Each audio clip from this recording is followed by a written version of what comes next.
ഇനി നമുക്കൊരു ആരോഗ്യ മേഖലയിലെ ഒരു വാർത്തയാണ്. അതായത് നമ്മൾ കോവിഡിൽ നിന്ന് മോചിതരായി എന്ന് പറയാൻ പറ്റില്ല അല്ലേ? കോവിഡ് വരാത്ത ആൾക്കാർ വളരെ കുറവാണ്. എനിക്ക് വന്നിട്ടുണ്ടോ എന്ന് ഇനി അറിയാൻ മേല, പലർക്കും അങ്ങനെ അറിയത്തില്ലല്ലോ. എനിക്ക് അങ്ങനെ വന്നിട്ടില്ലെന്നാണ് എന്റെ വിശ്വാസം. എനിക്ക് കോവിഡ് വന്നിട്ടുണ്ട്, ലക്ഷണങ്ങളൊന്നും എനിക്ക് വന്നിട്ടില്ല. എനിക്ക് കോവിഡ് വന്നിട്ട് ഈ കോവിഡ് വന്നു കഴിഞ്ഞിട്ടുള്ള ആഫ്റ്റർ എഫക്റ്റ് എന്ന് പറയുന്നത് ഭയങ്കര ഒരു സാധനം കേട്ടോ. നമ്മൾ വിചാരിക്കാത്ത രീതിയിലുള്ള ആഫ്റ്റർ എഫക്റ്റ് ആണ് വരുന്നത്. ഭക്ഷണം പോലും മര്യാദക്ക് കഴിക്കാൻ പറ്റില്ല. അതായത് കോവിഡ് വന്ന ഒരു 2-3 മാസത്തേക്കൊന്നും നമുക്ക് ഒരു പ്രശ്നവും മനസ്സിലാവില്ല.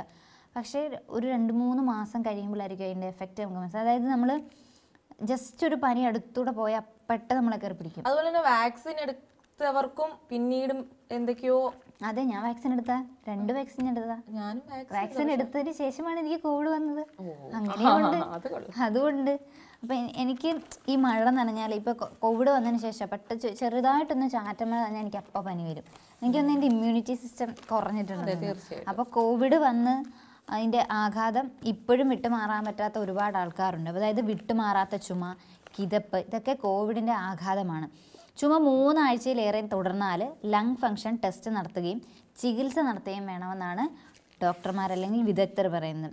പനിയും ജലദോഷവും മാറിയാലും ചുമ വിട്ടുമാറാതെ തുടരുന്നതിന് കാരണം കോവിഡിൻ്റെ ആഘാതമാണെന്ന് ആരോഗ്യ വിദഗ്ധർ. അതായത് നമുക്കിപ്പോൾ ഒരു പനി വന്നിട്ട് ചുമയോ അല്ലെങ്കിൽ പനിയും ജലദോഷവും ഒക്കെ മാറും. പക്ഷെ നമുക്ക് ചുമ ഇങ്ങനെ തുടർന്നുകൊണ്ടേ ഇരിക്കുകയാണെങ്കിൽ അത് കോവിഡിൻ്റെ ആഘാതം മൂലമാണെന്നാണ് വിദഗ്ധർ പറയുന്നത്. കോവിഡ് ബാധിച്ചവർക്കും ചുമ തുടങ്ങിയാൽ അത് വേഗം മാറുന്നില്ല. 1 മാസത്തോളം വിടാതെ പിന്തുടർന്നേക്കും. കിതപ്പും ഉണ്ടാകും. കോവിഡ് ബാധിച്ചത് തിരിച്ചറിയാത്തവർക്കും ഒന്നിലേറെ തവണ കോവിഡ് വന്നവരെയും ചുമയും കിതപ്പും കാര്യമായി അലട്ടുന്നു. രോഗം ശമിപ്പിക്കുന്നതിന് ഡോക്ടർമാർ മരുന്നിനൊപ്പം ചെറിയ കാലയളവിലേക്ക് ഇൻഹെയിലർ ഉപയോഗവും നിർദ്ദേശിക്കുന്നുണ്ട്. അപ്പം 3 ആഴ്ചയിലേറെ ചുമ തുടരുകയാണെങ്കിൽ ലങ് ഫങ്ഷൻ്റെ ടെസ്റ്റ് നടത്തേണ്ടതാണ് എന്നാണ് ഡോക്ടർമാർ പറയുന്നത്.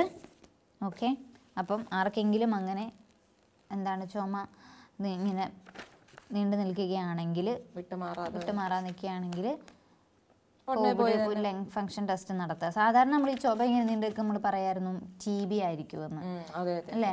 ചുമ അങ്ങനെ നീണ്ടു നിൽക്കുകയാണ്. ഇപ്പോൾ പറയുന്നത് കോവിഡിൻ്റെ കൂടി ഒരു ഇതുണ്ടെന്നാണ് പറയുന്നത്. അപ്പം നിങ്ങൾക്ക് ആർക്കെങ്കിലും അങ്ങനെ എന്തെങ്കിലും പ്രശ്നങ്ങളുണ്ടെങ്കിൽ പോയി നോക്കുക.